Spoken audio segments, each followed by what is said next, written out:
The moment I saw my boss Marcus deliberately delete my promotion letter from the company system, I knew my entire career was about to change forever. What he didn't know was that someone else had been watching, someone with access to every digital footprint in our company, and someone who would become my unlikely savior in the corporate battlefield that was about to unfold. Before we jump back in, tell us where you're tuning in from, and if this story touches you, make sure you're subscribed, because tomorrow I've saved something extra special for you. That crisp October morning at Meridian Financial Group should have been the pinnacle of my career. The glass towers of downtown Chicago gleamed in the autumn sunlight as I walked through the marble lobby, my heels clicking against the polished floor with a rhythm that matched my excited heartbeat.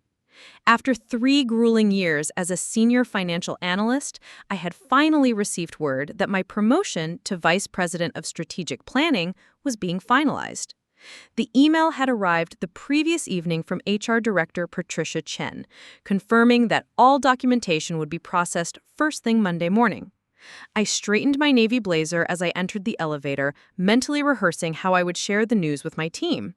The promotion wasn't just a personal victory, it represented validation of countless late nights, weekend presentations, and the innovative portfolio restructuring strategy that had saved our biggest client from a potential $40 million loss.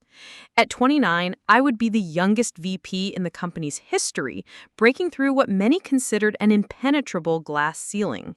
My cubicle on the 15th floor overlooked Lake Michigan, and I had arrived early to organize my thoughts before the official announcement. The office buzzed with its usual Monday morning energy as colleagues grabbed coffee and settled into their workstations. I powered up my computer, eager to review the promotion documentation that Patricia had mentioned would be uploaded to the employee portal by 9 a.m. Refreshing my email repeatedly, I finally spotted the notification I had been waiting for. The subject line read, Promotion Documentation, Sophia Martinez, VP Strategic Planning. My hands trembled slightly as I clicked open the message, but instead of celebration, confusion washed over me. The email was brief and cold, stating that, after further review, the promotion had been postponed indefinitely due to performance concerns that required additional evaluation. My stomach dropped as I read the words again, certain there had been some mistake. Performance concerns? My quarterly reviews had been exemplary, and just last month, Marcus had personally commended my leadership during the Hartwell Industries crisis.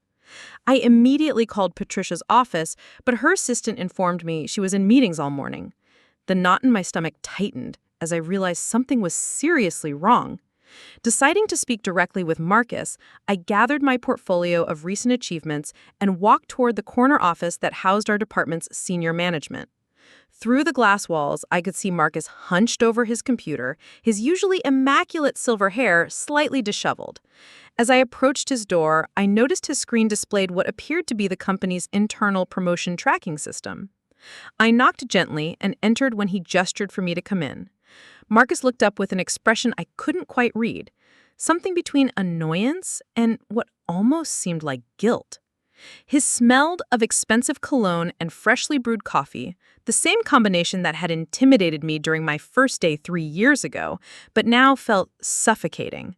"Sophia," he said, his voice carrying none of its usual warmth, "I suppose you're here about the promotion situation." I sat down across from his mahogany desk, placing my portfolio beside me. "Marcus, I'm confused about the email from HR.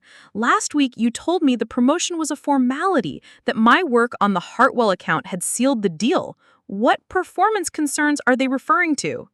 Marcus leaned back in his leather chair, avoiding direct eye contact. "The executive committee has decided to reevaluate all recent promotion recommendations. Your file will be reviewed again in 6 months. The casual dismissal in his tone sent alarm bells through my mind. 6 months? Marcus, you know as well as I do that my performance metrics exceed every benchmark.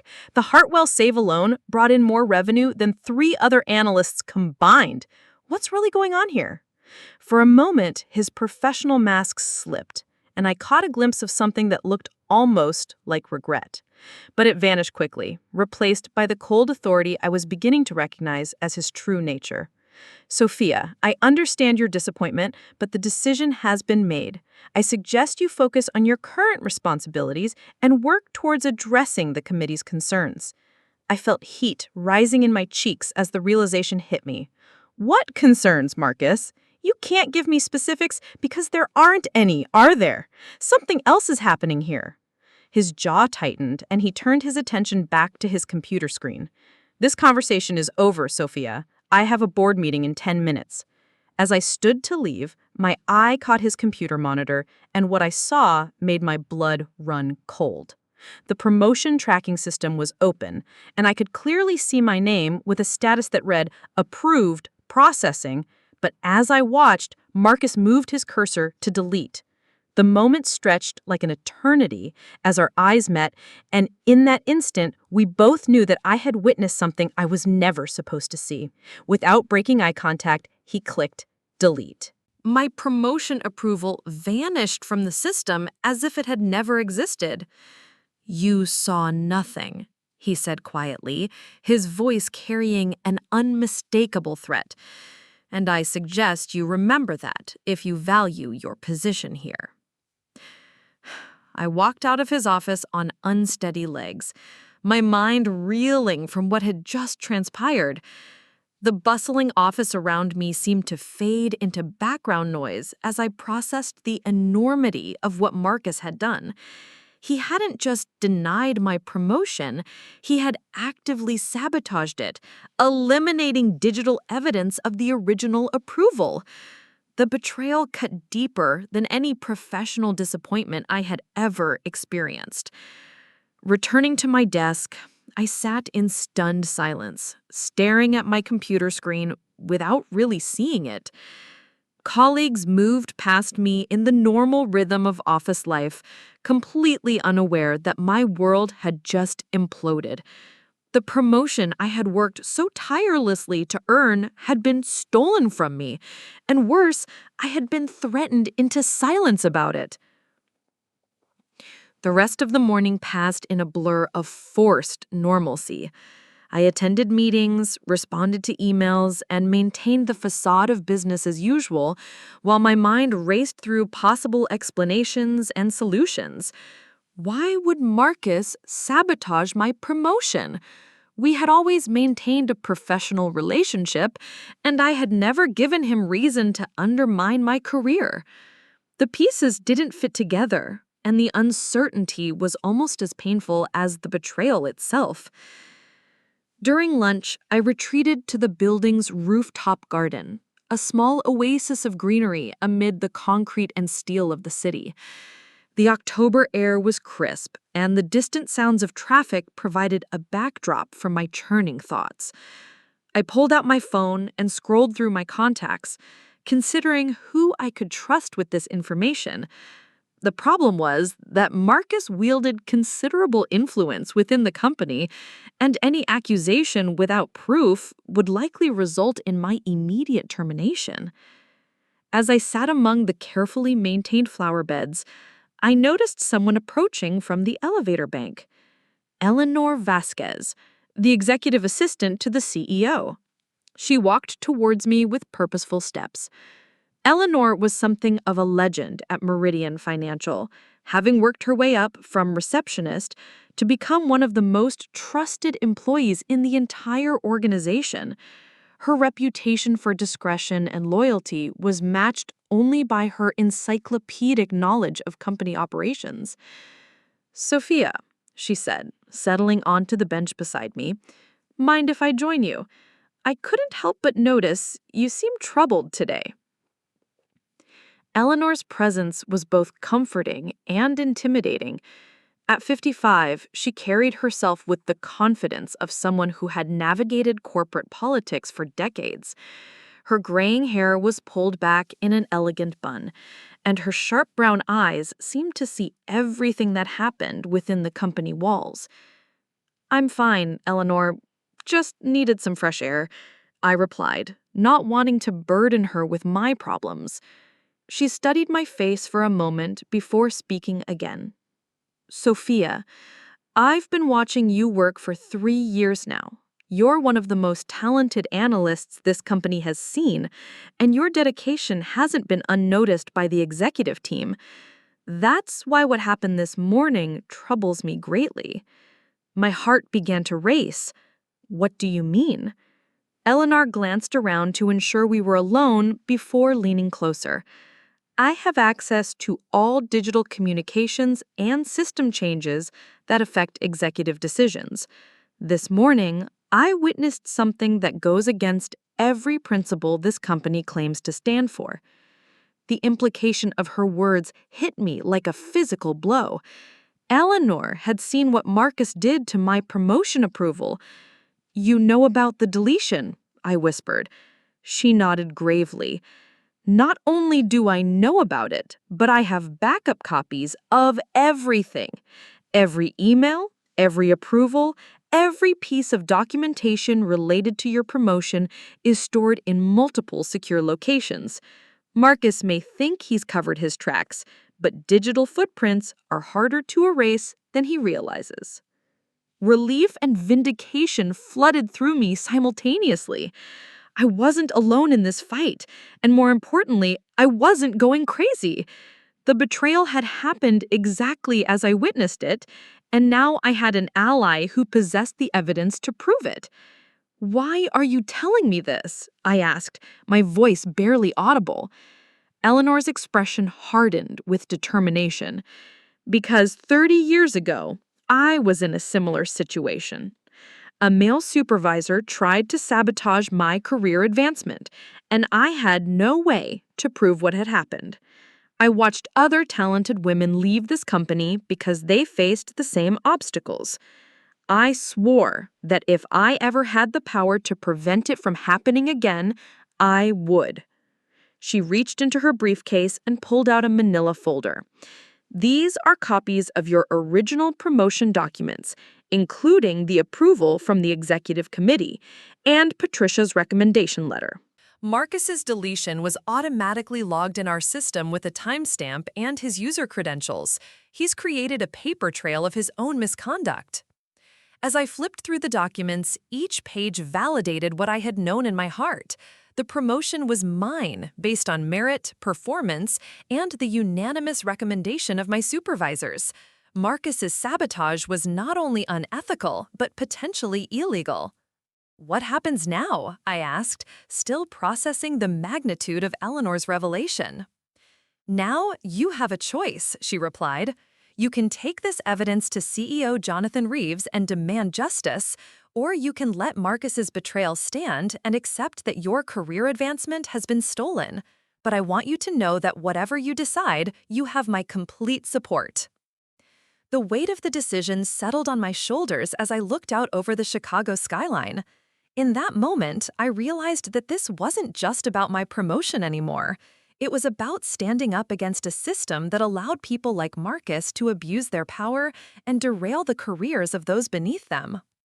Eleanor was right. I had a choice to make, and the ramifications would extend far beyond my own professional future.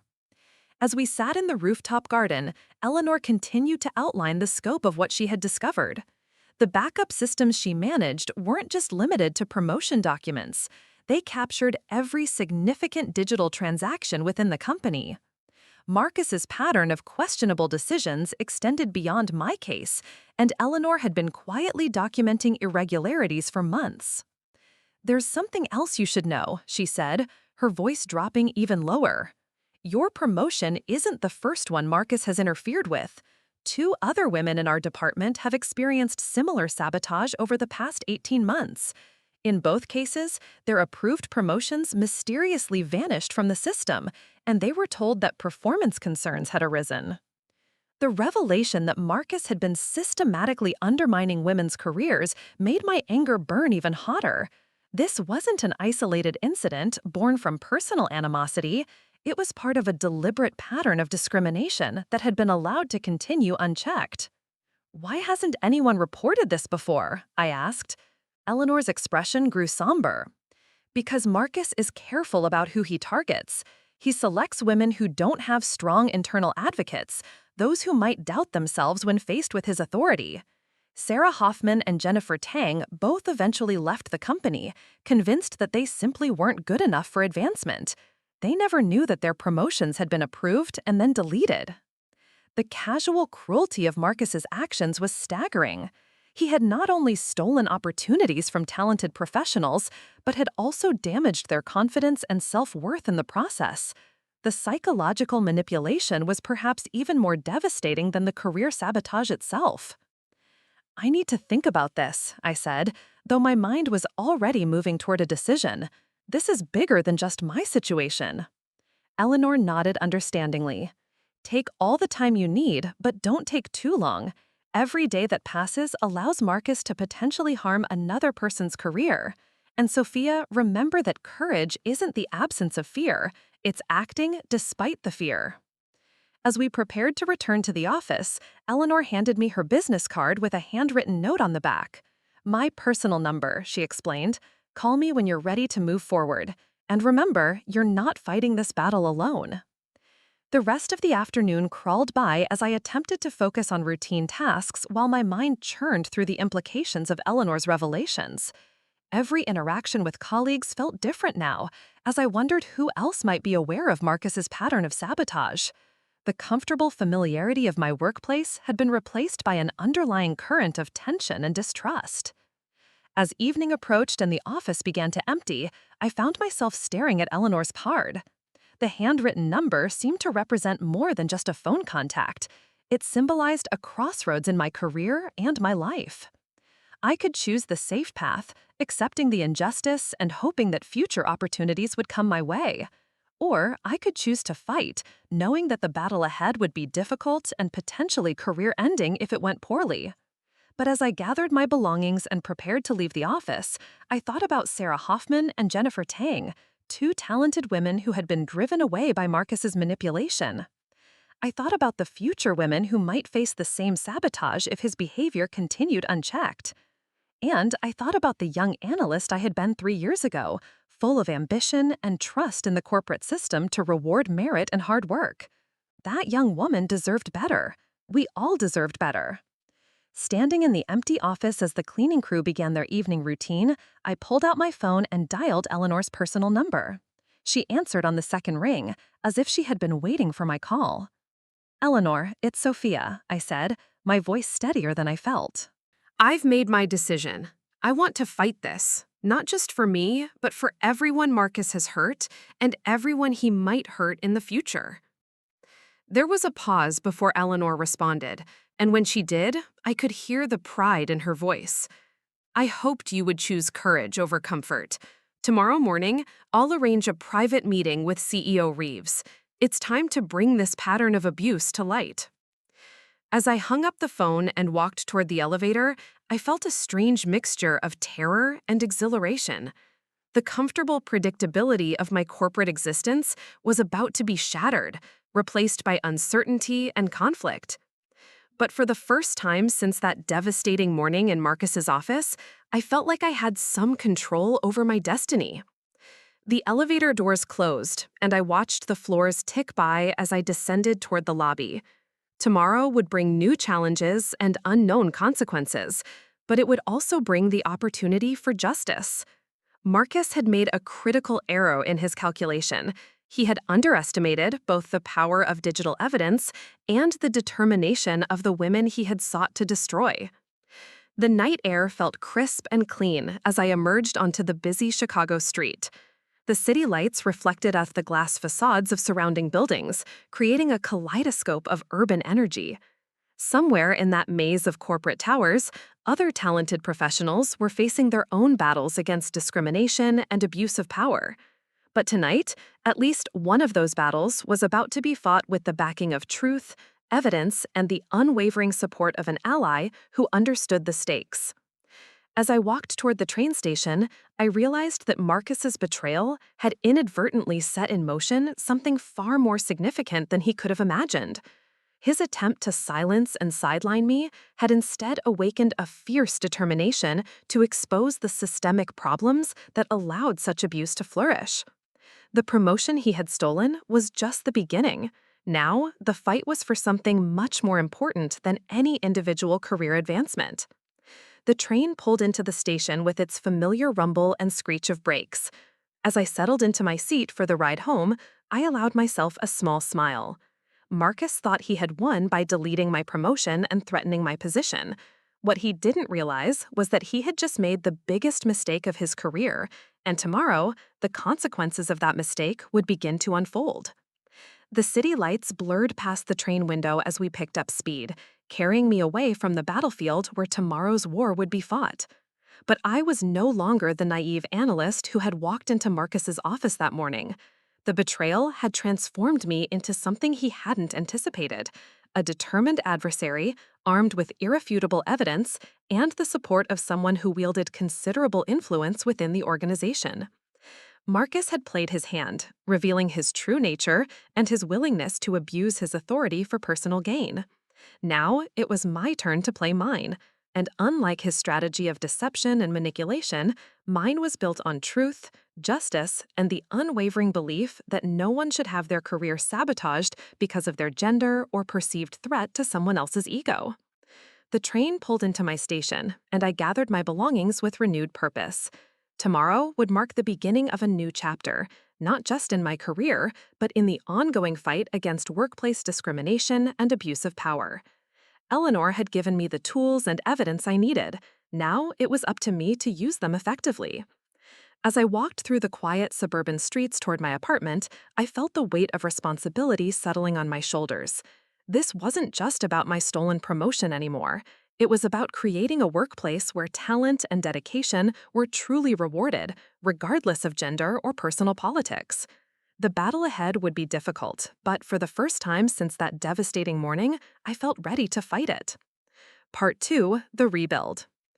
The next morning arrived with an unseasonable warmth for late October, and I found myself standing outside the Meridian Financial Building 30 minutes before my scheduled meeting with CEO Jonathan Reeves. Eleanor had arranged the appointment under the pretense of discussing urgent personnel matters requiring executive attention, a deliberately vague description that wouldn't alert Marcus to what was happening. My reflection in the building's glass facade showed a woman who looked more composed than she felt. I had chosen my most professional suit, a charcoal gray ensemble that projected authority and confidence.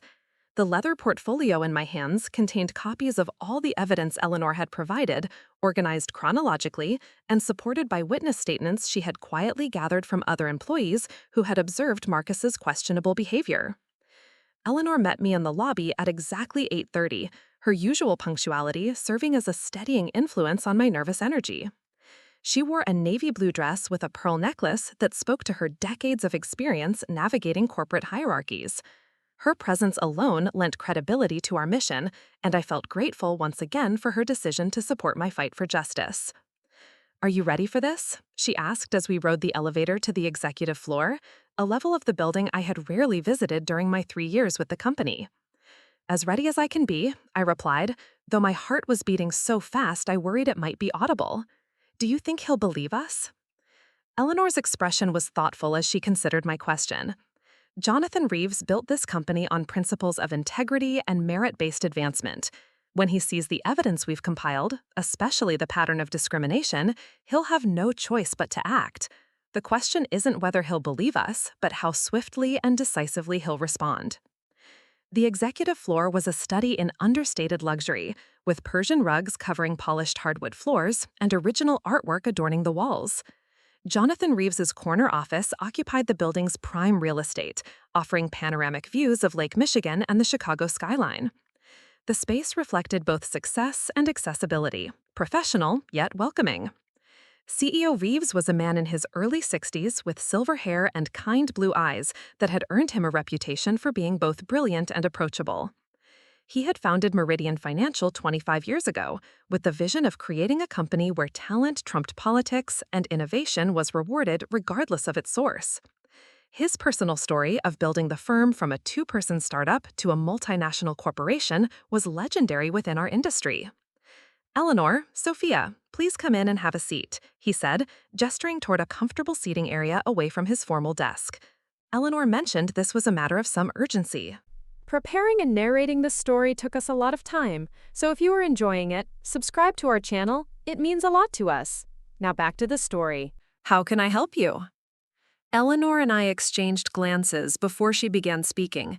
Jonathan, what we're about to share with you represents a serious violation of company policy and potentially federal employment law. We have documented evidence of systematic discrimination and abuse of authority by Marcus Davidson that requires immediate investigation. The CEO's expression shifted from polite interest to serious concern as Eleanor outlined the scope of what we had discovered. She presented the evidence methodically, starting with my deleted promotion and expanding to include the pattern of similar incidents involving other female employees. Each document was placed before him with clinical precision, building an irrefutable case that grew more damning with each piece of evidence. When Eleanor finished her presentation, the office fell silent except for the distant sounds of traffic far below. CEO Reeves studied the documents carefully, his jaw tightening as he absorbed the implications of what he was seeing. Finally, he looked up at me with an expression that combined anger at the situation and sympathy for what I had endured. Sophia, I want you to know that this company was founded on principles that are completely antithetical to what you've experienced, he said, his voice carrying a weight of personal disappointment. The fact that Marcus has been able to operate this way under our roof is a failure of our oversight systems, and for that, I sincerely apologize. Relief flooded through me as I realized that our evidence had been accepted without question. CEO Reeves' reputation for integrity was clearly well-deserved, and his immediate acknowledgement of the problem validated everything Eleanor and I had risked to bring this forward. What happens now? I asked, my voice steadier than it had been since this ordeal began. Now, we ensure that justice is served and that systems are put in place to prevent this from ever happening again, he replied with firm resolve. Marcus Davidson will be immediately suspended pending a full investigation by our legal department and an external employment law firm. Your promotion will be restored effective immediately, and we'll be conducting a comprehensive review of all personnel decisions he's made over the past 2 years. The weight of vindication was almost overwhelming. After days of uncertainty and fear, the truth had been recognized and justice was being served. But CEO Reeves wasn't finished outlining the company's response to our revelations. Additionally, I want you to know that this company will cover any legal expenses you may incur related to this situation, and will be implementing new oversight procedures to ensure that no single manager has the authority to unilaterally reverse approved promotions, he continued. Eleanor, I want you to head up a task force to examine our promotion and review processes across all departments. Eleanor nodded with satisfaction. I've already begun preliminary work on identifying potential systemic issues. This situation with Marcus appears to be isolated, but we need to ensure our safeguards are robust enough to prevent future occurrences. As the meeting concluded, CEO Reeves stood and extended his hand to me. Sophia, I want you to know that your courage in bringing this forward demonstrates exactly the kind of leadership we value at this company. You've not only fought for your own rights, but potentially saved the careers of countless other employees. That takes tremendous character. Walking out of the CEO's office, I felt as if I was floating on air. The nightmare that had begun with Marcus's betrayal was transforming into a victory for not just myself, but for every employee who deserved fair treatment and merit-based advancement. Eleanor walked beside me with a satisfied smile, her years of careful documentation and strategic planning having paid off spectacularly. How did you know it would work? I asked as we waited for the elevator. Because I've learned that truth has a power that manipulation and deception can never match, she replied. Marcus built his strategy on secrecy and intimidation, but those tactics crumble when exposed to daylight and supported by evidence. The news of Marcus's suspension spread through the office like wildfire.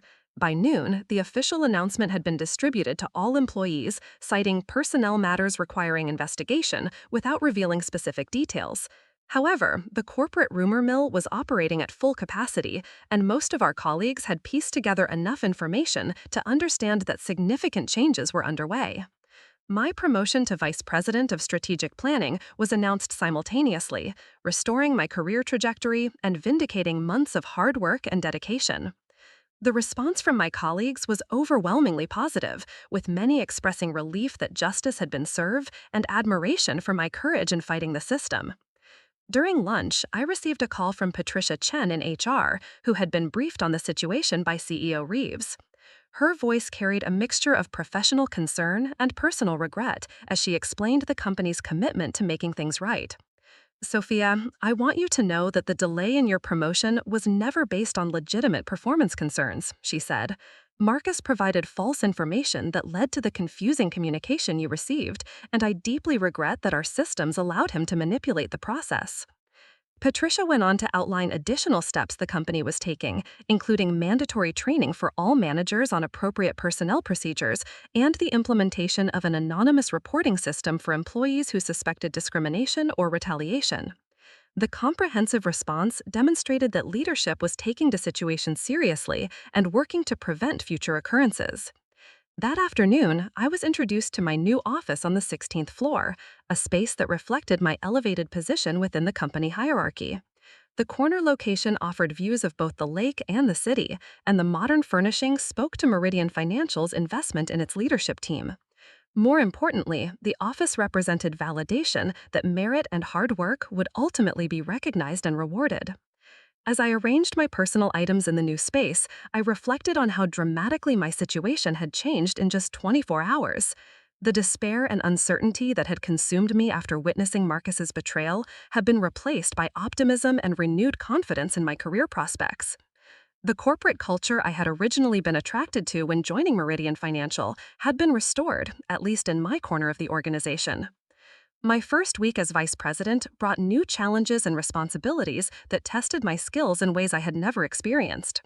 Leading strategic planning initiatives required a broader perspective on market trends and competitive positioning, while managing a team of analysts demanded leadership abilities I was still developing. However, the confidence boost from successfully fighting Marcus's sabotage carried over into my professional performance, making me more decisive and assertive in my new role. The investigation into Marcus's conduct continued throughout the following weeks, with Eleanor's task force uncovering additional evidence of inappropriate behavior and questionable decision-making. The scope of his misconduct extended beyond promotion sabotage to include budget manipulation, vendor favoritism, and inappropriate relationships with subordinates. Each revelation reinforced the importance of our decision to bring his behavior to light. 3 weeks after my promotion was restored, I received a call from Jennifer Tang, one of the women Eleanor had mentioned as a previous victim of Marcus's sabotage. Jennifer had left Meridian Financial 18 months earlier, convinced that she wasn't qualified for advancement despite her excellent performance record. "Sophia, I heard through mutual connections about what happened with Marcus and your promotion," she said, her voice carrying a mixture of vindication and regret. "I wish I had been brave enough to fight when it happened to me, but I just accepted his explanation that I wasn't ready for advancement." Jennifer's call led to a meeting where I shared the evidence Eleanor had compiled and explained how the investigation had revealed Marcus's pattern of targeting talented women. The validation that her suspicions had been correct provided some closure, though it couldn't restore the career momentum she had lost by leaving the company. "Would you consider returning to Meridian Financial?" I asked. With the new oversight procedures and leadership commitment to preventing discrimination, the culture is changing rapidly. Jennifer's response was thoughtful and measured. "I've built a new career at another firm, but knowing that Marcus can't hurt anyone else's advancement gives me tremendous satisfaction. You did something I wasn't strong enough to do, and I'll always be grateful for that courage." Our conversation reinforced my growing understanding that the fight against Marcus had been about more than my individual career. It had been about challenging a system that allowed talented professionals to be undermined and marginalized based on factors unrelated to their performance or potential. The ripple effects of that challenge were still spreading throughout the organization and the broader professional community. As my second month in the VP role progressed, I began receiving invitations to speak at industry conferences about leadership and workplace integrity. The story of successfully challenging discrimination had resonated with professional organizations looking for examples of positive change within corporate America. Each speaking engagement provided an opportunity to share lessons learned and encourage other professionals to stand up for their rights. The media attention was initially uncomfortable, as I had never sought public recognition for what I considered a necessary response to injustice. However, I gradually realized that visibility could be leveraged to create broader change within our industry. The more people who understood that discrimination could be successfully challenged, the less likely it would be to occur in the future. Eleanor's task force completed its comprehensive review of company procedures and presented recommendations that were immediately implemented by senior leadership. The new systems included multiple approval levels for promotion decisions, mandatory documentation of performance concerns, and regular audits of personnel actions to identify potential patterns of discrimination. The changes represented a fundamental shift in how the company approached talent management and employee protection. Marcus's termination was finalized 6 weeks after his initial suspension, with the investigation confirming multiple violations of company policy and federal employment law. The legal department's findings were shared with relevant regulatory agencies, ensuring that his misconduct would follow him to any future employer. Justice had been served not only within our organization, but in the broader professional community as well. My relationship with CEO Reeves evolved from formal respect to genuine collaboration as he began consulting me on strategic initiatives and organizational culture improvements. The trust he demonstrated by including me in high-level discussions reflected both confidence in my abilities and appreciation for the integrity I had shown during the Marcus situation. The mentorship that emerged from our working relationship became one of the most valuable aspects of my career advancement. During this period of professional growth, I also focused on building relationships with other rising leaders within the company. The support network that developed among ambitious professionals who valued ethical behavior and merit-based advancement created a positive dynamic that influenced the entire organizational culture. We were no longer isolated individuals competing for limited opportunities, but collaborators working to create an environment where everyone could succeed based on their contributions.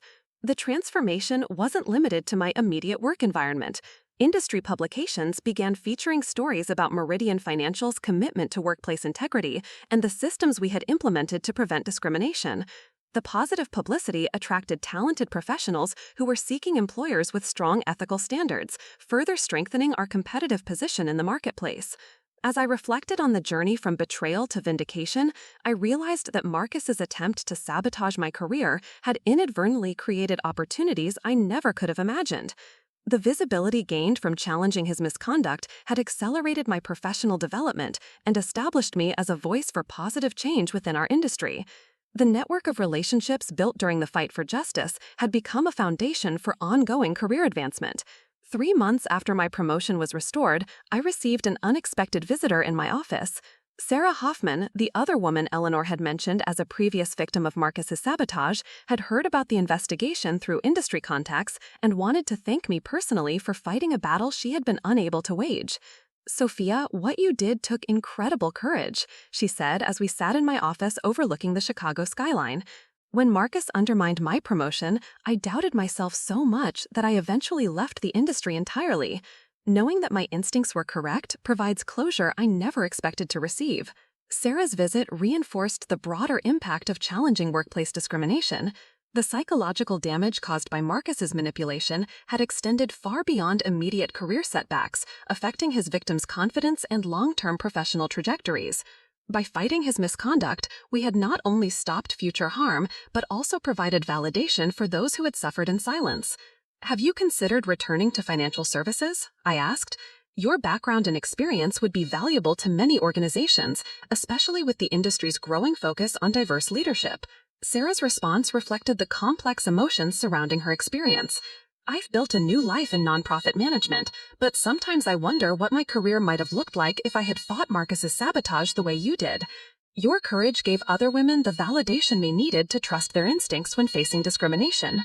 Our conversation evolved into a broader discussion about systemic changes needed throughout the financial services industry. Sarah's perspective as someone who had left the field provided valuable insights into the long-term consequences of unchallenged discrimination and the importance of creating supportive environments for all talented professionals. "Have you considered returning to financial services?" I asked. "Your background and experience would be valuable to many organizations, especially with the industry's growing focus on diverse leadership." Sarah's response reflected the complex emotions surrounding her experience. I've built a new life in nonprofit management, but sometimes I wonder what my career might have looked like if I had fought Marcus's sabotage the way you did. Your courage gave other women the validation they needed to trust their instincts when facing discrimination. Our conversation evolved into a broader discussion about systemic changes needed throughout the financial services industry. Sarah's perspective as someone who had left the field provided valuable insights into the long-term consequences of unchallenged discrimination and the importance of creating supportive environments for all talented professionals. The fourth month of my tenure as vice president brought new challenges as I was asked to lead a major client acquisition initiative targeting Fortune 500 companies seeking strategic financial planning services. The project represented a significant test of my leadership abilities and offered the opportunity to demonstrate the value of promoting based on merit rather than politics. Working with a diverse team of analysts and relationship managers, I developed a comprehensive approach that combined innovative financial modeling with personalized client service strategies. The collaborative environment we created stood in stark contrast to the toxic dynamics that had existed under Marcus's leadership, proving that positive workplace culture directly correlated with superior performance outcomes. The client acquisition initiative exceeded all expectations, bringing in over $60 million in new business during its first quarter of implementation. The success validated not only my strategic vision, but also the company's commitment to advancement based on capability rather than personal politics. CEO Reeves publicly credited the initiative's success to the leadership development and cultural improvements that had emerged from addressing the Marcus situation. Media coverage of our client acquisition success often included references to the workplace integrity initiatives that had preceded it. Industry analysts began citing Meridian Financial as an example of how addressing discrimination could actually improve business performance by ensuring that the most talented individuals were placed in positions where they could contribute most effectively. The recognition attracted attention from executive recruiters representing other financial services firms seeking to improve their own organizational cultures. While I had no intention of leaving Meridian Financial, the external interest confirmed that fighting for justice had enhanced rather than damaged my professional reputation. Courage and integrity were increasingly valued qualities in a business environment that demanded ethical leadership. As my first year as vice president drew to a close, I received notification that CEO Reeves was nominating me for the financial services industry's Rising Leader Award, recognizing professionals under 35 who had demonstrated exceptional leadership and ethical standards. The nomination cited not only my business achievements, but also my courage in challenging workplace discrimination and my contributions to improving organizational culture. Eleanor, who had been instrumental in the fight for justice, was simultaneously recognized with the company's first-ever Ethics and Leadership Award, a distinction created specifically to honor her role in exposing Marcus's misconduct and implementing systemic improvements. Her decades of quiet documentation and strategic support had finally received the recognition they deserved. The award ceremony provided an opportunity to reflect on how dramatically my life had changed since that devastating morning when Marcus deleted my promotion. The betrayal that had initially seemed like a career-ending disaster had actually become the catalyst for unprecedented professional growth and the development of a platform for advocating positive change throughout our industry. Standing at the podium to accept my award, I looked out at an audience filled with industry leaders, colleagues, and mentors who had supported my journey from victim to advocate. The moment represented not just personal vindication, but validation of the principle that challenging injustice, despite its risks, was essential for creating workplaces where everyone could reach their full potential. This recognition belongs not just to me, but to everyone who refuses to accept discrimination as an inevitable part of professional life, I said in my acceptance speech. Change begins when individuals decide that the status quo is unacceptable and take action to create better alternatives. The applause that followed felt like affirmation that the fight against Marcus's sabotage had resonated far beyond the walls of Meridian Financial. The story had become a symbol of hope for professionals facing similar challenges, and a reminder that justice, while not always immediate, was achievable for those willing to fight for it. Part 3. The Triumph. 2 years after the initial betrayal, I stood in the same rooftop garden where Eleanor had first offered her support. But this time, I was there to address a gathering of newly promoted female executives from across the company. The mentorship program I had developed had grown into a comprehensive initiative that paired rising talent with senior leaders committed to fostering diverse advancement throughout the organization. The October afternoon was crisp and clear, much like that pivotal day when my world had been turned upside down by Marcus's sabotage. But the symmetry of returning to this location under such different circumstances felt profoundly meaningful. Where I had once sat in confusion and betrayal, I now stood as a senior vice president and recognized leader in the fight for workplace equality. When I first sat in this garden 2 years ago, I thought my career at Meridian Financial might be over, I told the assembled group of women who represented the next generation of leadership. I had witnessed something that challenged everything I believed about fairness and merit-based advancement, and I faced a choice between safety and justice. The faces looking back at me reflected the same mixture of ambition and uncertainty I remembered feeling during my early years with the company. These women had been promoted based on their talents and achievements, but they were entering leadership roles in an environment still shaped by the legacy of discrimination that had been systematically addressed but not entirely eliminated. The choice to fight wasn't easy, and it wasn't without risk, I continued.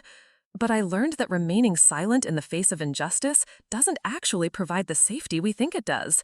It simply ensures that the problems will continue and that others will suffer the same treatment. Among the faces in the audience, I recognized several women who had joined Meridian Financial specifically because of the company's reputation for addressing workplace discrimination and promoting based on merit. The publicity surrounding our successful challenge to Marcus's misconduct had become a recruiting tool that attracted top talent from across the industry. Eleanor, now serving as Chief Ethics Officer, introduced each of the newly promoted executives and outlined the mentorship program structure.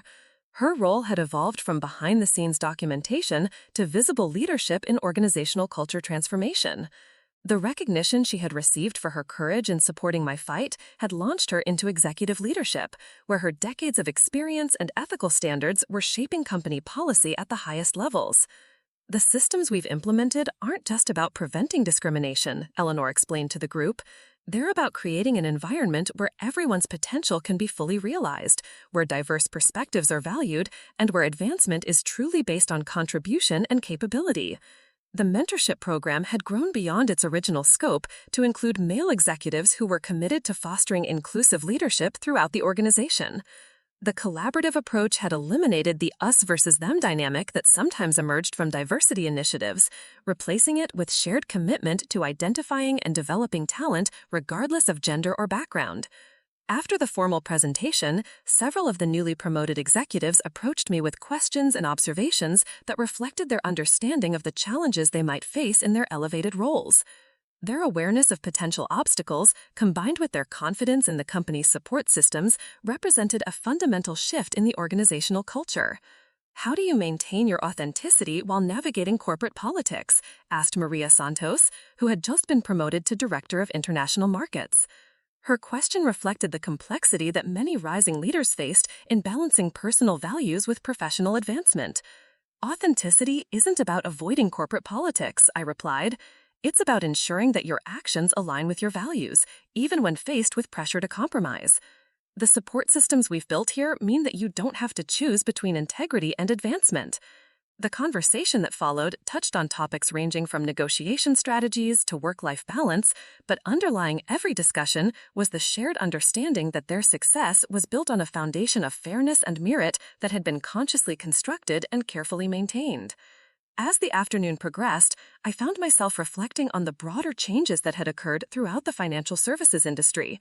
Other companies had begun implementing similar oversight procedures, and several major firms had launched initiatives specifically designed to address systemic barriers to advancement for underrepresented groups. The industry publications that had once focused solely on business metrics now regularly featured stories about workplace culture and diversity initiatives. The recognition that inclusive environments produced better business results transformed discussions about discrimination from moral imperatives to competitive advantages. My own career trajectory had accelerated beyond anything I could have imagined during those dark days when Marcus's betrayal had seemed insurmountable. The senior vice president role I now held had come with responsibility for strategic planning across multiple business units, and my influence extended far beyond the original department where the discrimination had occurred. The board of directors had appointed me to chair a newly created committee on organizational excellence, a role that involved working with other companies to share best practices for creating inclusive work environments. The position provided a platform for advocating positive change throughout the industry while continuing to advance my own career within Meridian Financial. Speaking engagements had evolved from reactive responses to discrimination into proactive presentations about leadership and ethical business practices. Universities had begun inviting me to address MBA students about the importance of integrity in corporate leadership, and professional organizations sought my perspective on developing future leaders who valued both performance and principles. The financial success that had accompanied these cultural changes was undeniable. Meridian Financial's reputation for ethical leadership had attracted major clients who wanted to work with organizations that reflected their own values. The revenue growth that resulted from this positioning had exceeded all projections and validated the business case for addressing workplace discrimination. A particularly satisfying development had been the recognition our initiatives received from regulatory agencies and industry watchdogs. The Federal Equal Employment Opportunity Commission had cited Meridian Financial as a model for proactive discrimination prevention, and several of our procedures had been recommended as best practices for other organizations. 6 months earlier, I had received an unexpected call from Jennifer Tang, who had decided to return to the financial services industry after establishing herself in a different field. The knowledge that Meridian Financial had fundamentally changed its culture had given her confidence to re-enter a field she had left due to Marcus's discrimination. "Sophia, I want you to know that your courage to fight gave me the confidence to trust my instincts again," she had said during our meeting to discuss potential opportunities. Knowing that discrimination can be successfully challenged changed how I view my own worth and potential. Jennifer's return had been celebrated throughout the organization as validation of our cultural transformation efforts. Her success in her new role as Director of Client Relations demonstrated that talent lost to discrimination could be recovered when organizations committed to meaningful change. The legal settlement with Marcus had been finalized the previous year, with the court ruling establishing precedents that strengthened protections for employees facing similar discrimination. Employment law firms had begun citing our case in training materials, and the visibility had deterred other potential discriminators who realized that their actions could have serious legal and financial consequences. Marcus himself had struggled to find comparable employment after his termination, with background checks revealing the circumstances of his departure from Meridian Financial. The professional network that had once protected him had distanced itself from his conduct, and his career had never recovered from the public exposure of his discriminatory practices. While I felt no satisfaction in his professional demise, the consequences he faced served as a clear message to others who might consider similar behavior. The accountability that had been lacking in corporate environments was gradually being established through cases like ours and the precedents they created. The mentorship program had expanded to include partnerships with universities and professional organizations, creating pipelines for diverse talent to enter the financial services industry with realistic expectations and strong support systems. The relationships we had built with academic institutions had enhanced our recruiting efforts while contributing to broader efforts to increase representation in business leadership. As the rooftop gathering concluded, Eleanor and I lingered to discuss upcoming initiatives and reflect on the journey that had brought us to this point. The partnership that had begun with her courageous decision to share evidence of Marcus's misconduct had evolved into a collaborative leadership dynamic that continued to drive positive change. "Do you ever wonder what would have happened if you hadn't decided to fight?" Eleanor asked as we looked out over the Chicago skyline that had served as backdrop for so many pivotal moments in our professional lives. "I try not to dwell on alternative scenarios," I replied, "but I know that remaining silent would have meant accepting injustice and allowing others to suffer the same treatment. The cost of fighting seemed enormous at the time, but the cost of not fighting would have been much higher." The conversation turned to future challenges and opportunities, including my recent appointment to the board of a nonprofit organization focused on workplace equality, and CEO Reeves's suggestion that I consider pursuing an MBA to further develop my strategic leadership capabilities. The options available reflected how dramatically my professional trajectory had changed since that devastating morning in Marcus's office. That evening, I returned to my new apartment in a high-rise building over Lake Michigan, a space that reflected both the financial success and personal growth that had resulted from fighting discrimination. The walls were decorated with awards and recognition for business achievements and ethical leadership, tangible reminders of what could be accomplished when courage and conviction guided professional decisions. As I prepared for another day of leading strategic initiatives and mentoring rising talent, I reflected on the transformation that had occurred in my understanding of success and leadership. The promotion that Marcus had stolen had seemed like the ultimate achievement at the time, but it had actually been just the beginning of a much larger journey toward meaningful impact and authentic influence. The phone buzzed with a text message from a former colleague who had recently left another company due to discrimination similar to what I had experienced. She was seeking advice about whether to challenge the treatment or simply move on to a different opportunity. Her message reminded me that the fight against workplace discrimination was ongoing and that individual victories like mine were meaningful only if they contribute to broader systemic change. I responded immediately, offering to connect her with employment attorneys and sharing resources that could help her make an informed decision about how to proceed. The support network that had been so crucial to my own success had become a resource I could extend to others facing similar challenges. Later that week, I received notification that Forbes magazine wanted to feature my story in an upcoming issue focused on business leaders who had challenged injustice and created positive change. The article would highlight not only my individual journey, but also the organizational transformation that had resulted from addressing discrimination systematically rather than simply responding to individual incidents.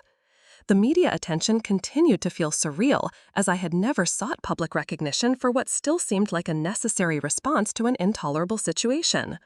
However, I had come to understand that visibility served a purpose beyond personal advancement, creating examples that could inspire others and demonstrating that challenging powerful people was both possible and worthwhile.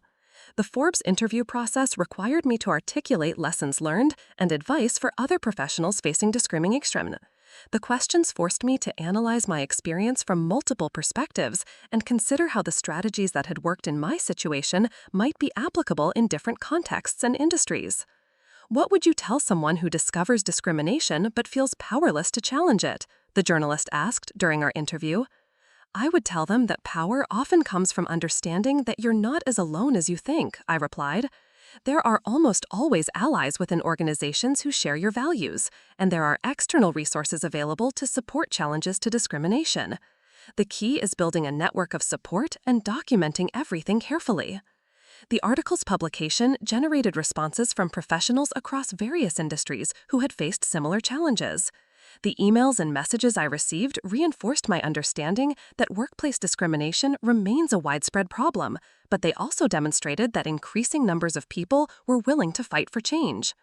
One particularly moving message came from a young woman who had been considering leaving her engineering career due to persistent discrimination from her supervisor. Reading about my experience had given her the courage to report the behavior and seek support from her company's ethics office. Her supervisor was ultimately terminated, and she received the promotion that had been unfairly withheld. The legal settlement with Marcus had been finalized the previous year, with the court ruling establishing precedents that strengthen protections for employees facing similar discrimination. Employment law firms had begun citing our case in training materials, and the visibility had deterred other potential discriminators who realized that their actions could have serious legal and financial consequences. Marcus himself had struggled to find comparable employment after his termination, with background checks revealing the circumstances of his departure from Meridian Financial. The professional network that had once protected him had distanced himself from his conduct, and his career had never recovered from the public exposure of his discriminatory practices.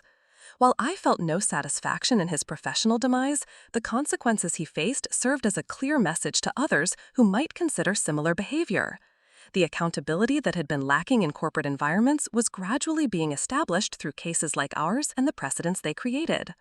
The mentorship program had expanded to include partnerships with universities and professional organizations, creating pipelines for diverse talent to enter the financial services industry with realistic expectations and strong support systems. The relationships we had built with academic institutions had enhanced our recruiting efforts while contributing to broader efforts to increase representation in business leadership. As the rooftop gathering concluded, Eleanor and I lingered to discuss upcoming initiatives and reflect on the journey that had brought us to this point. The partnership that had begun with her courageous decision to share evidence of Marcus's misconduct had evolved into a collaborative leadership dynamic that continued to drive positive change. "Do you ever wonder what would have happened if you hadn't decided to fight?" Eleanor asked as we looked out over the Chicago skyline that had served as backdrop for so many pivotal moments in our professional lives. "I try not to dwell on alternative scenarios," I replied, "but I know that remaining silent would have meant accepting injustice and allowing..." The ripple effects of individual courage continued to expand in ways I never could have anticipated when Eleanor first offered her support in the rooftop garden. Each person who found the strength to challenge discrimination contributed to a broader cultural shift that was making workplaces more equitable and inclusive. 3 years after Marcus's betrayal, I stood once again in CEO Reeves's office, but this time as his nominated successor when he announced his planned retirement.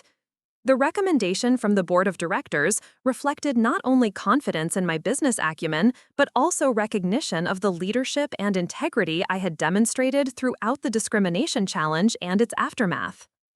Sophia, your journey from facing discrimination to leading organizational transformation embodies everything this company represents, CEO Reeves said as he shared the board's decision.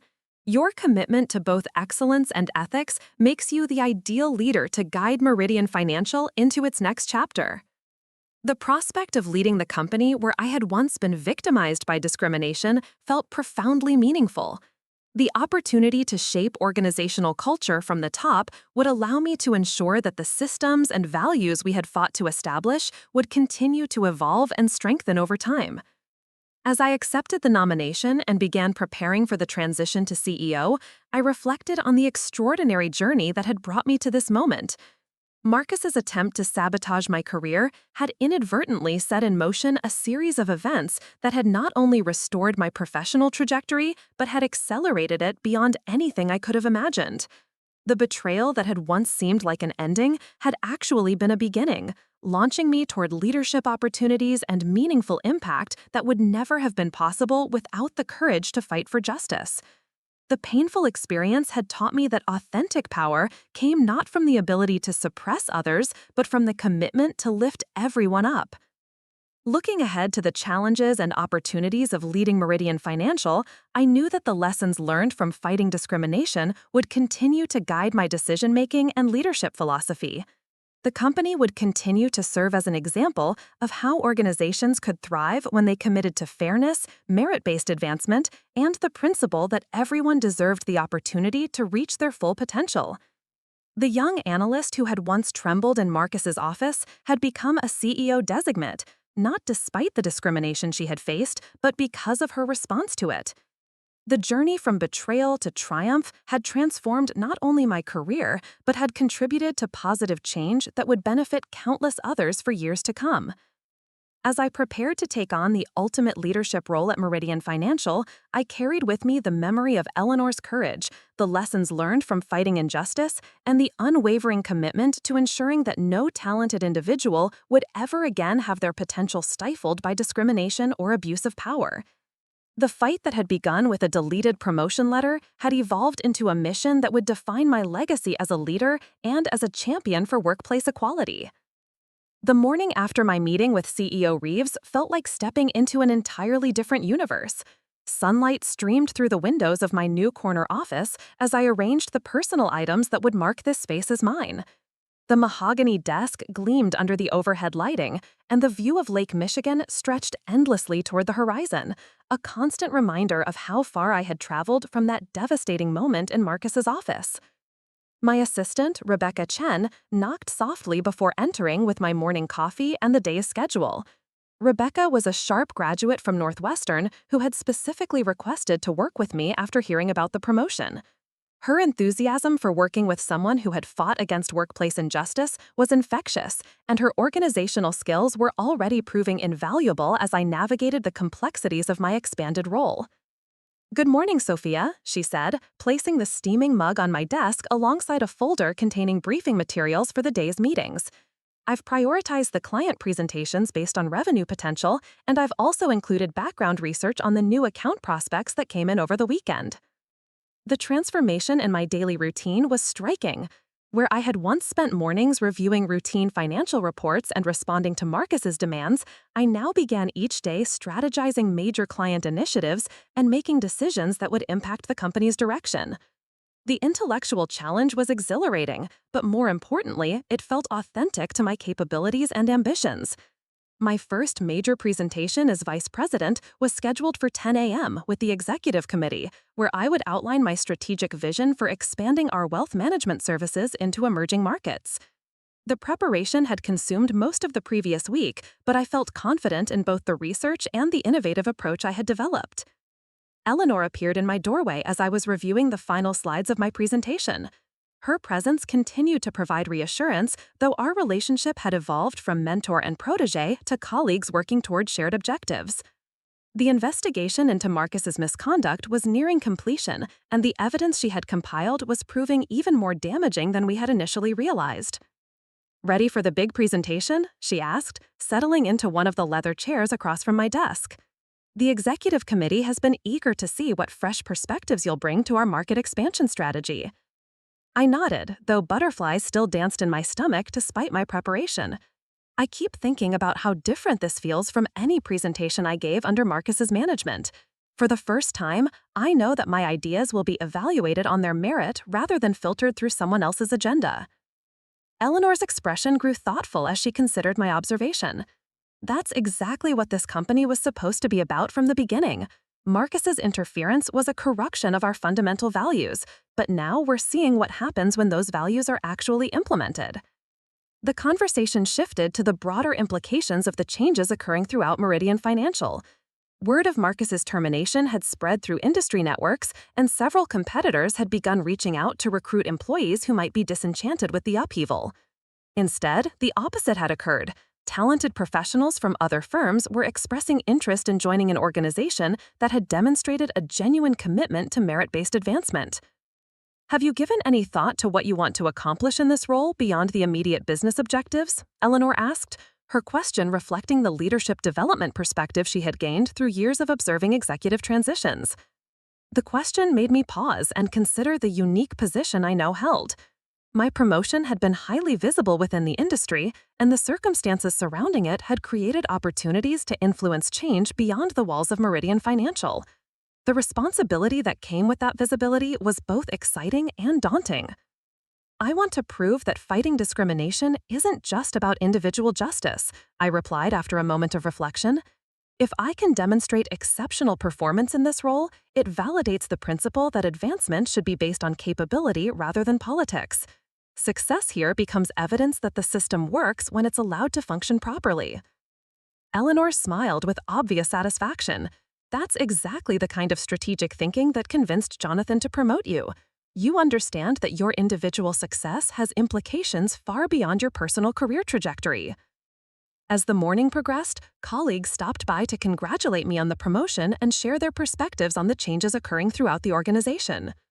The conversations revealed a complex mixture of relief, optimism, and lingering uncertainty about how the new dynamics would affect everyone's career prospects. David Hernandez, a senior analyst who had worked closely with me on several major projects, expressed sentiments that seemed representative of many employees' feelings. "Sophia, seeing you fight for what was right and win gives all of us confidence that this company actually values integrity," he said during a brief conversation in my office. "It makes me want to take more risks and push harder for innovation, knowing that merit will be recognized." The cultural shift David described was already becoming visible in team meetings and collaborative projects. Employees who had previously been cautious about challenging conventional thinking were beginning to propose bold initiatives and creative solutions. The psychological safety that came from knowing discrimination would not be tolerated was unleashing intellectual energy that had been suppressed under the previous regime. My presentation to the executive committee exceeded all expectations. The strategic framework I had developed for emerging market expansion incorporated innovative risk assessment models and culturally sensitive approaches that impressed even the most senior leaders. The unanimous approval for moving forward with pilot programs in 3 target markets represented both validation of my strategic thinking and confidence in my leadership capabilities. CEO Reeves approached me after the meeting with an expression of genuine pride. "Sophia, that presentation tonight has demonstrated exactly why we needed fresh perspective in senior leadership. Your approach combines analytical rigor with creative thinking in ways that will serve this company extremely well." The success of the presentation generated immediate opportunities for broader responsibility within the organization. Over the following weeks, I was invited to participate in strategic planning sessions that had previously been limited to the most senior executives.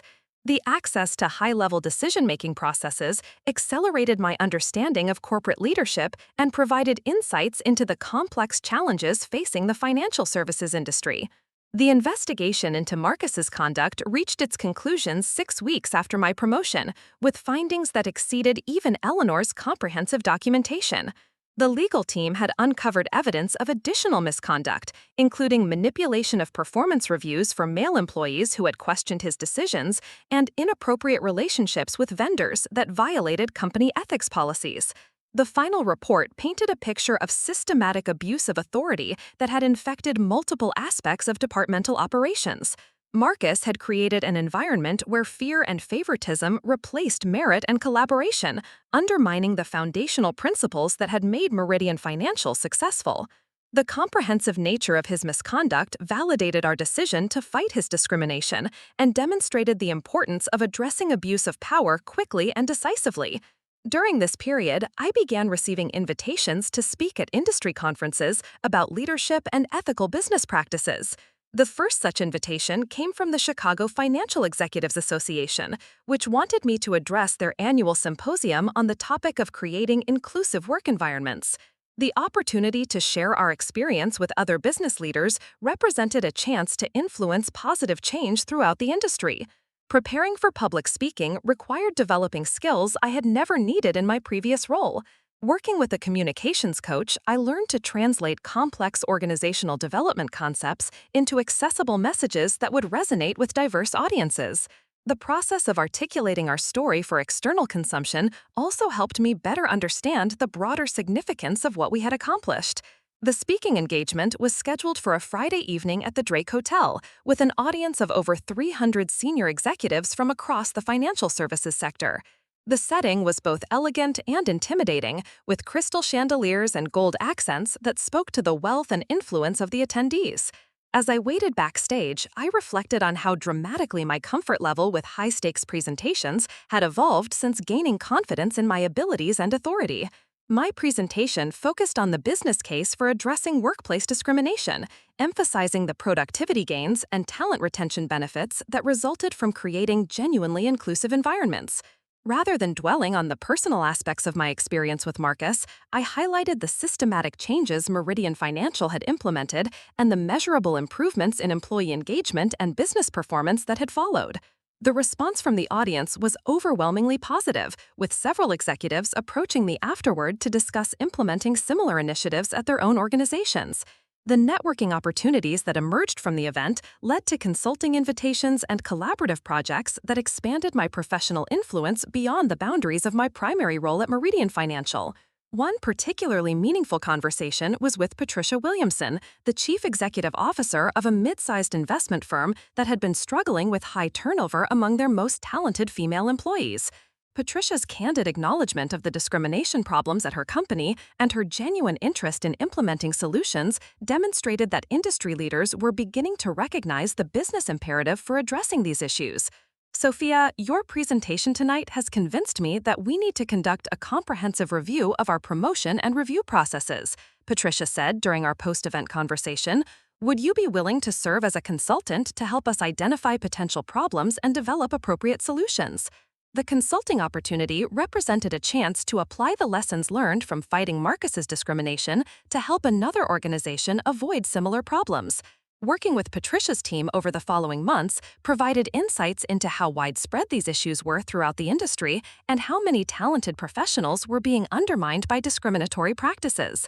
The consulting work also revealed the importance of having senior leadership commitment to meaningful change. Organizations that approach discrimination as a compliance issue rather than a strategic imperative typically achieved limited success in creating lasting improvements. However, companies like Patricia's firm, where leadership genuinely understood the business benefits of inclusive environments, were able to implement transformative changes that improved both culture and performance. My expanding external activities required careful balance with my primary responsibilities at Meridian Financial. The wealth management expansion initiative I had presented to the executive committee was moving into implementation phases that demanded significant attention and leadership. Managing multiple high-priority projects simultaneously tested my organizational skills and time management capabilities in ways that accelerated my professional development. The pilot programs in emerging markets were yielding promising results, with client acquisition rates exceeding projections in all 3 target regions. The success validated the strategic framework I had developed and generated additional opportunities for international expansion that would require even greater leadership responsibilities. CEO Reeves began including me in discussions about potential partnerships and acquisitions that could accelerate our global growth trajectory. Sophia, your success with the Emerging Markets Initiative has positioned you as our lead strategist for international development, he told me during a private meeting in his office. I want you to consider what additional resources and authority you'll need to manage the expanded scope of these opportunities. The conversation represented another significant step forward in my career trajectory, with implications that extended far beyond the immediate business opportunities. Leading international expansion would require developing new skills in cross-cultural communication and global finance, while also managing larger teams and more complex projects than I had ever overseen. The personal growth that accompanied these professional challenges was equally significant. The confidence gained from successfully fighting Marcus's discrimination had transformed my approach to leadership and risk-taking. Where I had once been cautious about challenging conventional wisdom or proposing innovative solutions, I now felt empowered to advocate for bold initiatives and creative approaches that could drive meaningful results. This transformation was particularly evident in my interactions with external clients and partners. The executive presence that had been developing throughout my career reached new levels as I gained comfort with high-stakes negotiations and strategic discussions. The combination of analytical expertise and authentic confidence proved highly effective in building trust and securing favorable agreements for Meridian Financial.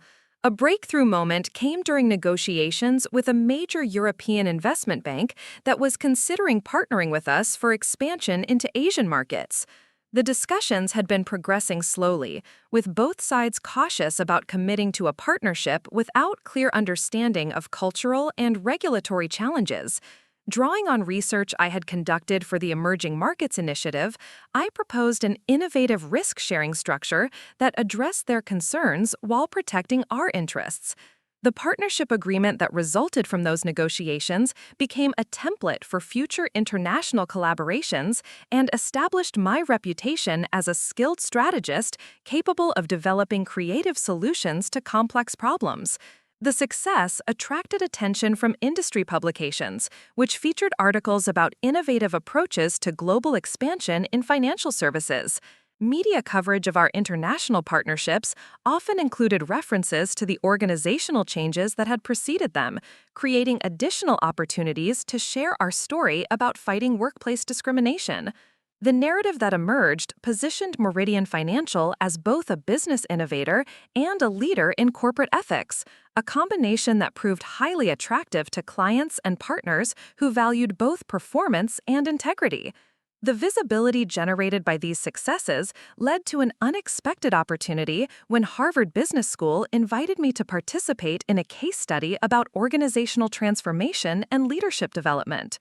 The project would involve extensive interviews and documentation of our experience, with the resulting case study being used in MBA programs to teach future business leaders about addressing discrimination and creating inclusive work environments. Participating in the Harvard case study required reflecting deeply on the lessons learned from fighting Marcus's discrimination and the organizational changes that had followed. The process of articulating these insights for academic purposes helped me better understand the broader principles that could be applied in different contexts and industries. The intellectual rigor demanded by the business school researchers pushed me to analyze our experience with greater sophistication and nuance. The case study interviews also provided opportunities to reconnect with colleagues who had played important roles in our transformation. Eleanor's perspective as the ethics officer who had documented Marcus's misconduct added crucial context about the systemic nature of the problems we had addressed. CEO Reeves's insights about leadership during crisis situations highlighted the importance of decisive action and clear communication when addressing discrimination. During one particularly insightful interview session, the Harvard researchers asked about the long-term sustainability of the changes we had implemented. The question prompted consideration of how organizational culture could be maintained and strengthened over time, especially as leadership transitions occurred and new employees joined the company. The key insight we've gained is that fighting discrimination can't be treated as a one-time intervention, I explained to the researchers. It requires ongoing commitment to systems and processes that continuously reinforce the values and behaviors you want to maintain. The real test of our success will be whether these principles survive leadership changes and continue to guide decision-making years from now. The Harvard case study project culminated in a presentation at the business school where I shared our story with MBA students who would soon be entering corporate leadership roles. The questions from these future business leaders revealed both their awareness of discrimination issues and their desire to understand practical strategies for addressing these challenges in their own careers. One student's question particularly resonated with me. How do you balance the risks of fighting discrimination with the practical realities of career advancement? Many of us worry that challenging powerful people could derail our professional prospects.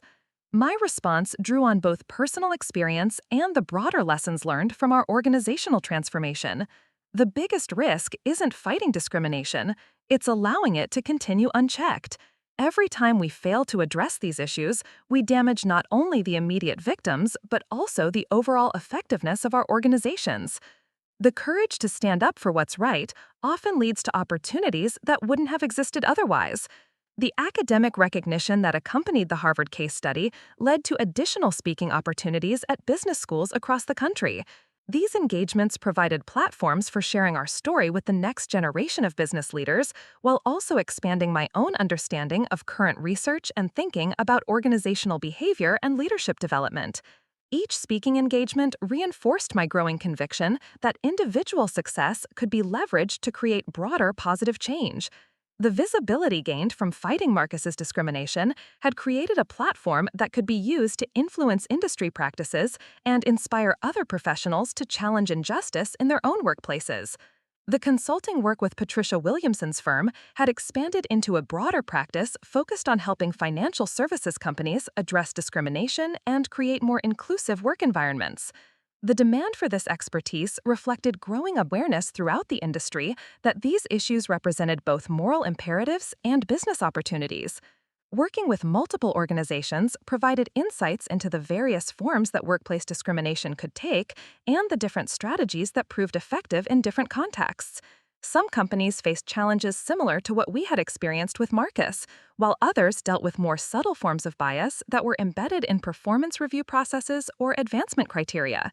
The diversity of challenges encountered through consulting work broadened my understanding of organizational dynamics and strengthened my ability to diagnose problems and develop appropriate solutions.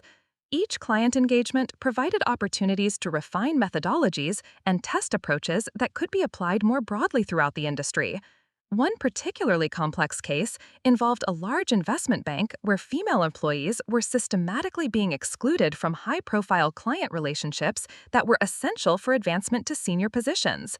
Unlike the overt discrimination Marcus had practiced, this situation involved subtle patterns of assignment and mentorship that created barriers without obvious policy violations.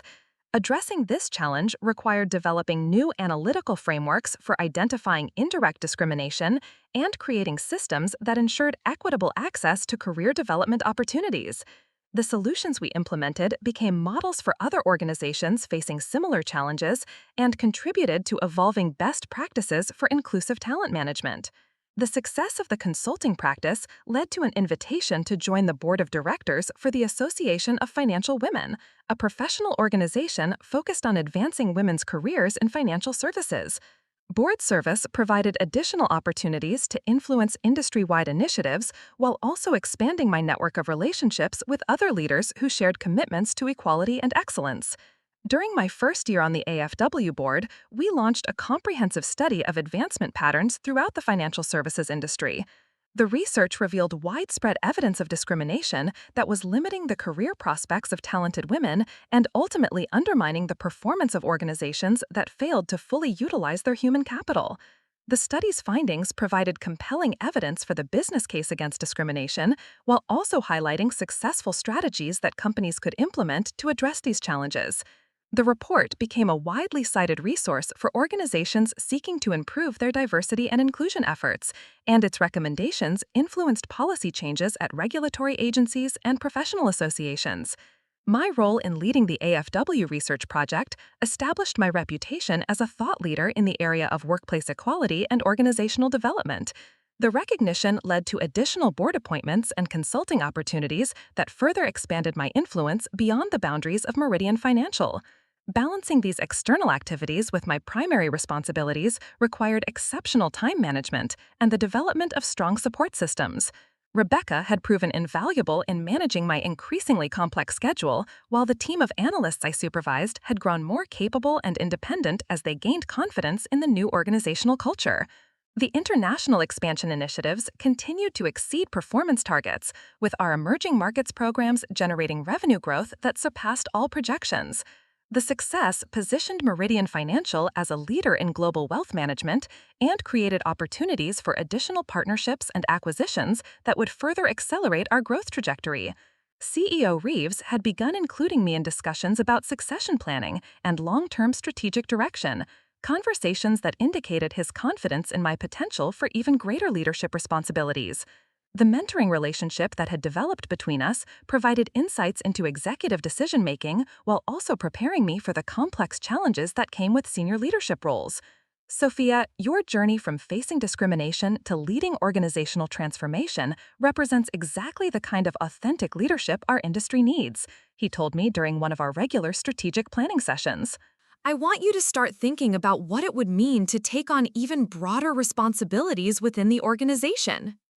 The conversation hinted at possibilities that would have seemed impossible during those dark days when Marcus was undermining my career. The trajectory from victim of discrimination to potential senior executive represented not only personal vindication, but also proof that fighting injustice could lead to opportunities that would never have existed otherwise. As I reflected on the extraordinary changes that had occurred in my professional life, I was struck by how the decision to fight Marcus's discrimination had catalyzed developments that extended far beyond my individual circumstances. The ripple effects continued to expand, influencing industry practices, inspiring other professionals, and creating new possibilities for positive change. The young analyst who had once trembled in Marcus's office had evolved into a recognized leader whose voice carried weight in boardrooms and conference halls throughout the financial services industry. The transformation had required courage, persistence, and the support of allies like Eleanor, but it had also demonstrated that individual action could indeed create meaningful change in complex organizational systems. Looking ahead to the challenges and opportunities that lay ahead, I felt confident that the lessons learned from fighting discrimination would continue to guide my leadership approach. The experience had taught me that authentic power came not from the ability to suppress others, but from the commitment to creating environments where everyone could reach their full potential. The battle that had begun with Marcus's betrayal had evolved into a mission that would define the rest of my career. Every success, every speaking engagement, every consulting project, and every board appointment represented another opportunity to demonstrate that organizations could thrive when they committed to fairness, merit-based advancement, and the principle that discrimination had no place in professional environments. The most rewarding aspect of this journey was the knowledge that countless other professionals had been inspired to fight their own battles against discrimination. The emails and messages I received from women and men who had found courage to challenge injustice in their own workplaces confirmed that individual actions could indeed create broader movements for positive change. Each story of someone standing up to discrimination reinforced my conviction that the fight was far from over, but that progress was possible when people were willing to risk comfort for justice. The platform I had gained through fighting Marcus's misconduct came with responsibilities to continue advocating for change and supporting others who faced similar challenges. The transformation from victim to advocate had been neither easy nor predictable, but it had revealed possibilities for impact and influence that I could never have imagined when I first discovered Marcus's betrayal. The journey had taught me that sometimes the most devastating setbacks could become the catalysts for the most meaningful achievements. As another day of meetings and strategic planning sessions drew to a close, I stood at my office window looking out over Lake Michigan. The view that had once represented escape from Marcus's toxic environment now symbolized the boundless possibilities that came with the courage to fight for what was right. The battle against discrimination was ongoing, but each victory made the next one more achievable. The sun was setting over the Chicago skyline, casting golden light across the glass towers that housed the financial institutions where thousands of professionals pursued their career ambitions. Somewhere in those buildings, other talented individuals were facing their own battles against discrimination and abuse of power. The work I was doing, the platforms I had gained, and the example I was setting were all contributions to a larger movement that would ultimately create better opportunities for everyone. Tomorrow would bring new challenges and new opportunities to advance the cause of workplace equality. The consulting projects, speaking engagements, board meetings, and strategic initiatives that filled my calendar all represented different facets of the same fundamental mission, proving that organizations could achieve exceptional performance while treating all employees with dignity and respect. The leadership role I now occupied came with the power to influence hiring decisions, promotion processes, and organizational culture in ways that could prevent other talented professionals from experiencing the discrimination I had faced. Every policy recommendation, every strategic decision, and every public statement was an opportunity to reinforce the principles that had guided my fight against Marcus's misconduct. The most profound realization was that fighting discrimination had not been a detour from my career path, but rather the experience that had prepared me for the leadership responsibilities I now held. The courage, strategic thinking, and moral clarity that had been required to challenge Marcus's authority were exactly the qualities needed for effective executive leadership in complex organizational environments.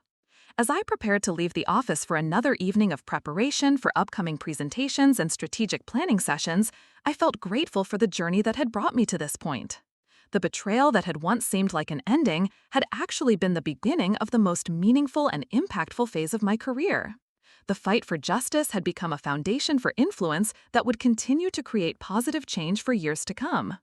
5 years had passed since that pivotal moment when Marcus deleted my promotion, and I found myself standing before the floor-to-ceiling windows of the executive boardroom, preparing to address Meridian Financial shareholders for the first time as their newly appointed chief executive officer.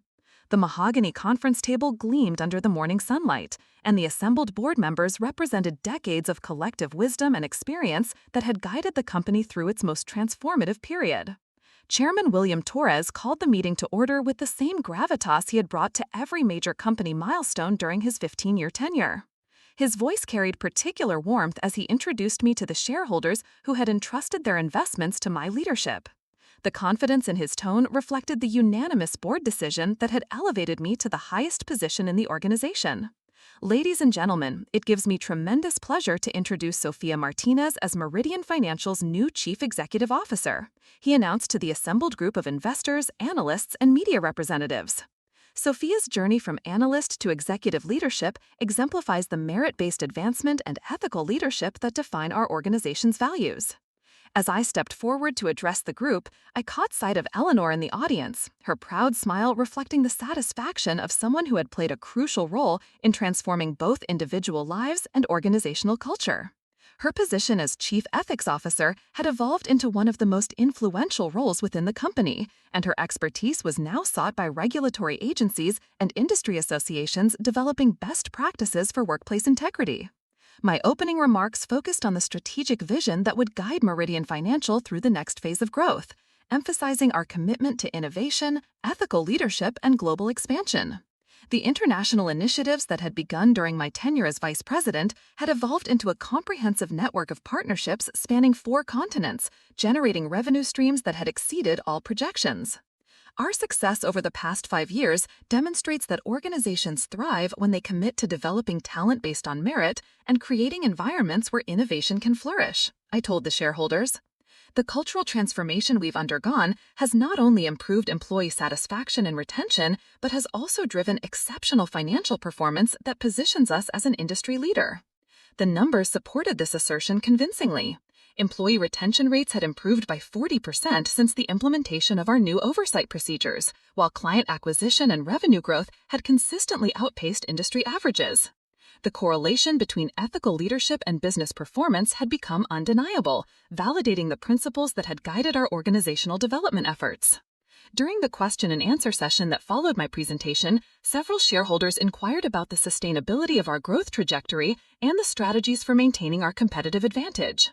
My responses drew on the comprehensive planning processes that had been refined through years of managing complex international projects and navigating evolving market conditions. Our competitive advantage lies not in any single product or service, but in our organizational culture and the caliber of talent we attract and develop, I explained to one particularly insightful questioner. Companies that prioritize short-term gains at the expense of ethical leadership ultimately undermine their long-term prospects, while organizations like ours that invest in integrity and excellence create sustainable foundations for continued success. The meeting concluded with enthusiastic approval of the strategic initiatives I had outlined, along with strong endorsement of the leadership transition from the retiring CEO Reeves. His mentorship had been instrumental in preparing me for the complexities of executive leadership, and his continued involvement as Chairman Emeritus would provide valuable continuity during the transition period. After the shareholders dispersed, I remained in the boardroom with Eleanor and several senior executives to discuss the implementation timeline for our expanded global initiatives. The conversation touched on staffing requirements, regulatory considerations, and partnership development strategies that would shape our operations over the next several years. Sophia, watching you present to the shareholders today reminded me of that conversation we had in the rooftop garden when this all began, Eleanor observed during a brief lull in the strategic discussions. The confidence and authority you demonstrated reflects how much you've grown as a leader, but more importantly, it shows how authentic leadership emerges when people are given the opportunity to reach their full potential. Her comment prompted reflection on the extraordinary journey that had brought me to this moment. The young analyst who had been devastated by Marcus's betrayal had evolved into a business leader whose influence extended far beyond the walls of any single organization. The transformation had required courage, persistence, and the support of allies, but it had also revealed capabilities and potential that might never have emerged under different circumstances. The afternoon brought a series of meetings with department heads and key stakeholders who would be instrumental in executing the strategic initiatives approved by the shareholders. These conversations provided opportunities to reinforce the cultural values and leadership principles that had guided our organizational development, while also addressing the practical challenges of managing rapid growth and international expansion. My evening was spent reviewing proposals for a new scholarship program that would provide financial support and mentorship for women pursuing careers in financial services. The initiative represented a natural extension of our commitment to developing diverse talent pipelines and addressing the systemic barriers that had historically limited opportunities for underrepresented groups in our industry. The scholarship program had been inspired by conversations with young professionals who shared stories remarkably similar to my own early career experiences. Many talented women continued to face subtle forms of discrimination and obstacles that prevented them from reaching their full potential. The program would provide not only financial assistance, but also mentoring relationships and networking opportunities that could help them navigate these challenges. As I reviewed the application materials and selection criteria, I was struck by the quality and diversity of candidates who were seeking support. Their personal statements revealed determination, intelligence, and ambition that reminded me of my younger self, along with awareness of the obstacles they might encounter and appreciation for the opportunities that supportive organizations could provide. The next morning brought news that Harvard Business School had selected our organizational transformation as the subject for their annual leadership symposium. The invitation to present our experience to a gathering of business school faculty and corporate executives represented recognition of the broader significance of our journey from discrimination to excellence. Preparing for the Harvard presentation required distilling years of complex organizational development into compelling insights that could be applied across different industries and contexts. The analytical framework that emerged emphasized the importance of leadership commitment, systematic change processes, and accountability mechanisms in creating lasting cultural transformation. The symposium itself brought together thought leaders from academia and practice to examine current challenges in organizational leadership. My presentation shared the stage with executives from technology companies, healthcare systems, and manufacturing organizations, all of whom had implemented significant cultural change initiatives in their respective industries. The discussion that followed my presentation revealed both the universality of discrimination challenges and the variety of approaches that different organizations had developed them. The cross-industry perspective enriched my understanding of change management while also highlighting the unique aspects of our experience that could inform best practices for other companies. One particularly insightful exchange came with a technology executive who had led diversity initiatives at several major corporations. Her observation that sustainable change required both top-down commitment and grassroots engagement resonated with my own experience and reinforced the importance of creating systems that supported cultural transformation at all organizational levels. The Harvard Symposium generated additional speaking opportunities and consulting requests that extended my influence into new industries and geographic markets. The demand for expertise in organizational transformation and ethical leadership reflected growing awareness among business leaders that these capabilities were essential for long-term success in increasingly complex and competitive environments. 6 months into my tenure as CEO, Meridian Financial was selected for the Financial Times annual ranking of most innovative companies in financial services. The recognition cited our approach to international expansion, our technology platform innovations, and our leadership and workplace culture development as distinguishing factors that set us apart from competitors. The award ceremony in London provided opportunities to network with business leaders from around the world while also sharing our story with an international audience. The global perspective on discrimination and workplace equality revealed both progress that had been made and challenges that remained in creating truly inclusive business environments. During a panel discussion on leadership and innovation, I was asked about the relationship between personal adversity and professional development.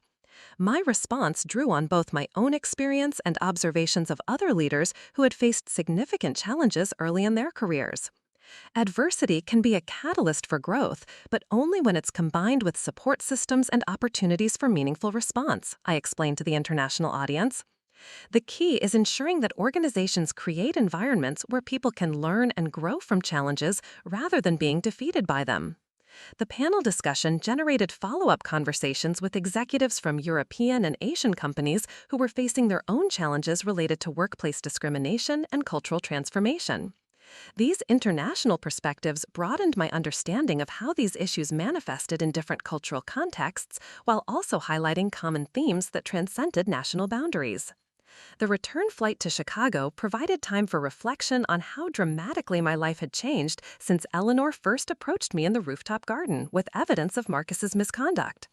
The international recognition, speaking opportunities, and business success all emerged from the decision to fight for justice rather than accept discrimination silently. More importantly, the platform I had gained through fighting discrimination had created opportunities to influence positive change that extended far beyond my individual circumstances.